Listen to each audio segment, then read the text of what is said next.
Atenção! Começa agora uma teleaula de História do Ensino Fundamental. Você vai assistir a teleaula de número 28. Bons estudos!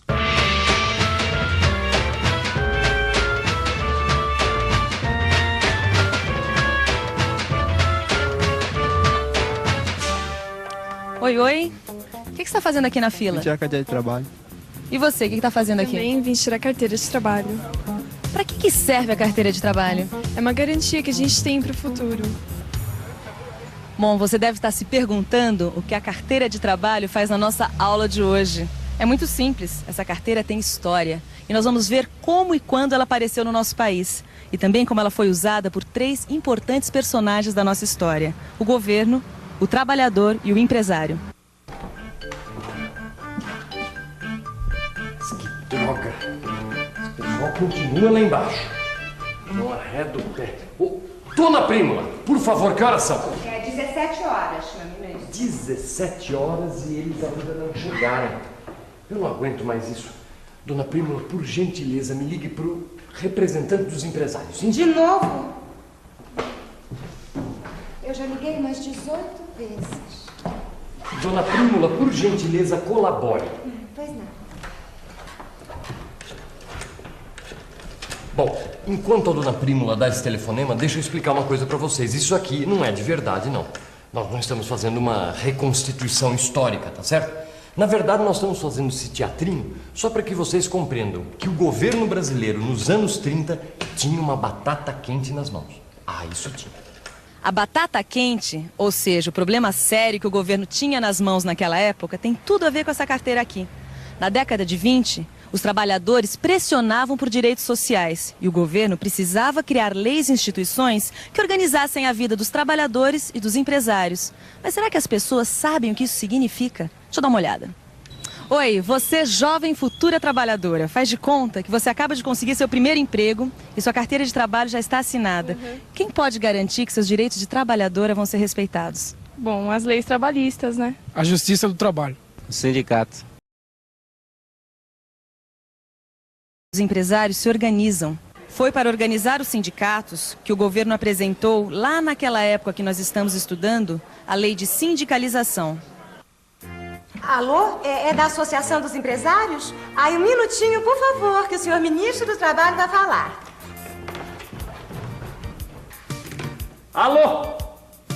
Alô? Tá me ouvindo bem? Estou ouvindo, senhor ministro. Parece até que o senhor está aqui do meu lado. Que bom, isso é muito bom, é exatamente disso que eu preciso, sabe? Ter vocês ao nosso lado. Como assim, senhor ministro?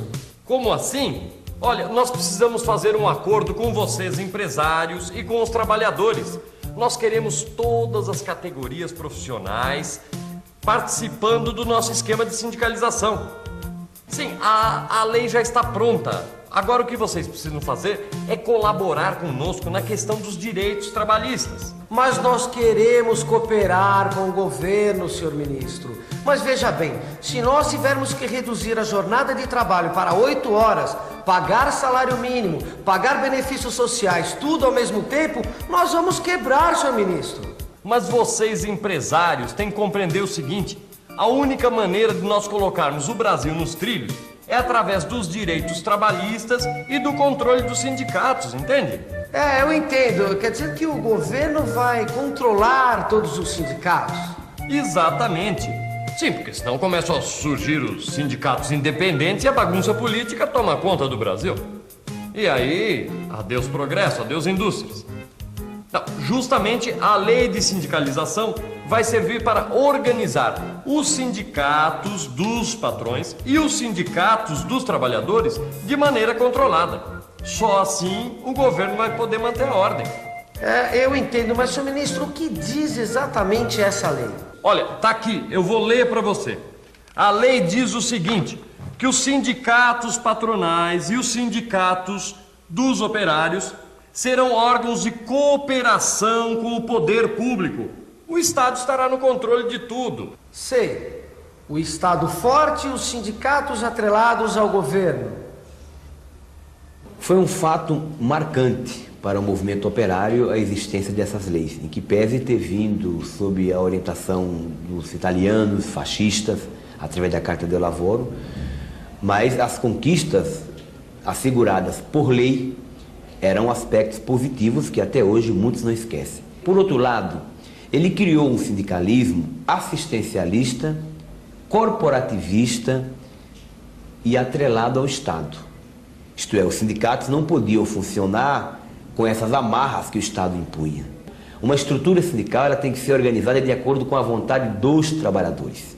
O Estado deve dar garantias mínimas para que se exerça o direito sindical, mas a forma de construir esse sindicato tem que ser de acordo com os trabalhadores.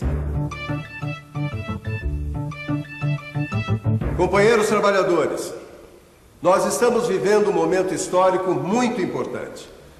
Por isso, a gente tem que refletir. A gente tem que pensar na situação do nosso país. A gente não pode esquecer que a Revolução de 30 foi uma vitória dos trabalhadores. O presidente Getúlio Vargas já criou o Ministério do Trabalho. Antes, o trabalhador que lutava pelos seus direitos era chamado de baderneiro. Era tratado como se fosse bandido. Hoje não é mais assim. O trabalhador tem o respeito que merece. Só que agora, o governo resolveu inventar essa tal lei de sindicalização. Quer que o Estado tenha poder sobre todos os sindicatos autônomos. E quem não entrar na lei, fica sem os novos recursos. Fica sem o dinheiro do imposto sindical. Entendem? Por aí você vê como os avanços trabalhistas no Brasil foram difíceis. Nessa época que nós estamos representando aqui, a situação dos trabalhadores piorava e melhorava ao mesmo tempo. Eles tinham cada vez mais direitos no trabalho e cada vez menos controle sobre os seus próprios sindicatos.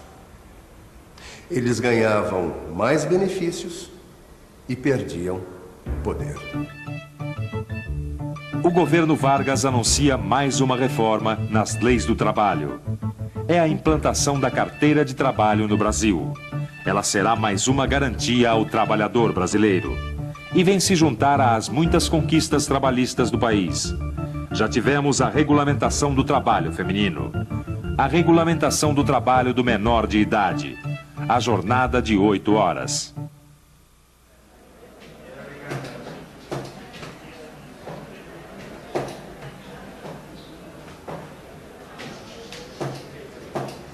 Foi assim que a nossa carteira de trabalho entrou para a história. Ela foi uma conquista fundamental para os trabalhadores. Com ela, seus direitos são respeitados. Mas como a gente já viu, junto com a carteira e com outras conquistas, veio um outro lado da história, que é a falta de liberdade política. Dona Prímula, o problema é o seguinte, o presidente está me pressionando. Ele quer que eu negocie com os empresários e com os trabalhadores ao mesmo tempo. Portanto, ligue para eles, por favor. Eles quem? O representante dos trabalhadores e o representante dos empresários, Dona Prímula. Hã? Mas para qual eu ligo primeiro? A senhora ligue para os dois ao mesmo tempo, Dona Prímula. O que eu quero é uma reunião hoje. Sim, senhor ministro. Muito obrigado, Dona Prímula.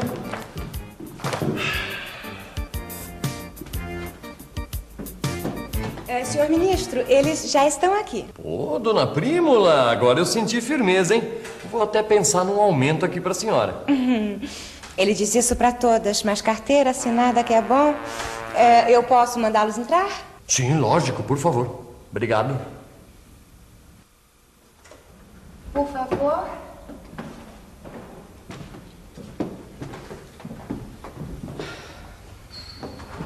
Que bom que vocês puderam atender ao meu pedido e estão aqui. O negócio é o seguinte, nós vamos trocar uma ideia aqui porque eu quero saber se os empresários estão dispostos a apoiar a nossa lei de sindicalização. Bom, a maioria dos industriais do nosso país já está se sindicalizando conforme a orientação do governo. Que ótimo.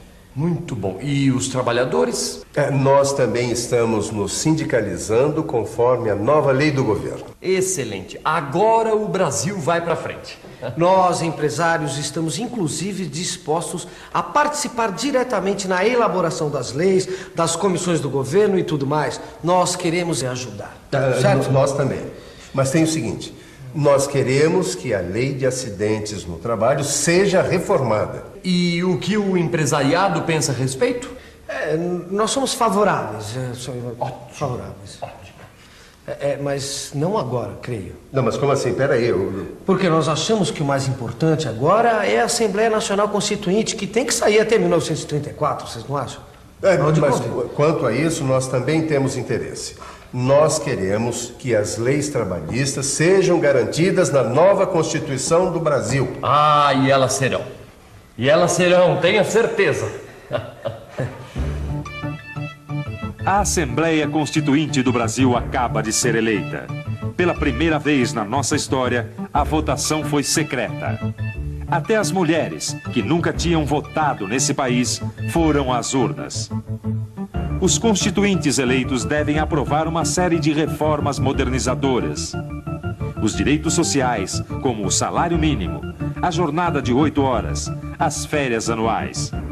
Até a autonomia sindical será aprovada. Só as greves continuarão proibidas pela lei. Se o governo hoje fizesse a mesma coisa que ele fez nos anos 30 e proibisse as greves, você acha que os trabalhadores iam aceitar? Não. Não. Por quê? É um direito do trabalhador, né? Mas naqueles anos, o governo proibiu as greves. E como alguns sindicatos não respeitaram essa lei, a polícia invadiu alguns sindicatos que insistiram nessas greves e destruiu as sedes, prendeu e espancou operários grevistas. Na década de 30, os trabalhadores conquistaram direitos importantes. Mas não foram todos os trabalhadores que tiveram acesso a esses direitos. A carteira de trabalho não foi estendida aos trabalhadores rurais. Eles ficaram de fora das conquistas trabalhistas, sem sequer ter o direito ao salário mínimo. E nessa época, a maioria da população vivia no campo. Além disso, os trabalhadores das cidades, que não pertenciam a uma categoria legalizada, não tinham sindicato e nem direito à aposentadoria e assistência médica. Só os sindicatos reconhecidos e autorizados tinham esses direitos. Nossa aula de hoje para por aqui, mas a história continua indo em frente. Quer ver como as coisas já mudaram? Eu estou aqui com a Angélica, que trabalha neste posto do Ministério do Trabalho. E digo o seguinte, quem é que tem direito de tirar carteira de trabalho no Brasil? Todos os cidadãos com idade superior a 14 anos de idade e os estrangeiros com situação regularizada no país podem requerer a emissão da sua carteira. É difícil tirar a carteira de trabalho? O que precisa? É muito simples. É só comparecer em algum dos postos da Delegacia Regional do Trabalho ou postos por nós conveniados, apresentando um documento oficial que o identifique, podendo ser a cédula de identidade, o RG, ou a certidão de nascimento ou casamento, e uma fotografia recente 3x4. E atenção, se liga aí que é hora da revisão. Conclusão. O governo garantiu as leis trabalhistas, mas, em compensação, tirou a liberdade dos sindicatos. Conclusão. O governo garantiu a industrialização do Brasil, mas passou a controlar o mercado e a livre iniciativa. Conclusão. O Brasil entrou na era industrial e os trabalhadores de profissões sindicalizadas passaram a ter direitos sociais dignos de uma nação moderna. A carteira de trabalho pode não ser tudo, mas com ela, os trabalhadores brasileiros ganharam cidadania, direitos civis e ganharam mais dignidade. Na aula que vem, mais história. Até lá!